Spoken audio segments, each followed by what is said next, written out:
হতেই পারে দিল্লিতে সে থাকে। বাংলা নিজের সোনার ফসল, তাও দেবে না তাকে। সবার ওপর এ অত্যাচার করলে তুমি যদি জমিদার আজ তোমায় যেন ছাড়তে হবে গদি। জনগণের গর্জন, বাংলা বিরোধীদের বিসর্জন।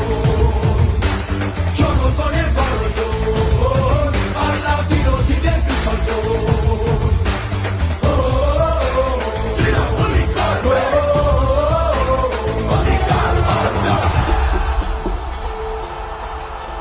দাম পায় না কৃষক শ্রমিক, সুরক্ষা নেই নারীর। যুব সম্প্রদায়ের কাছেও তোমরা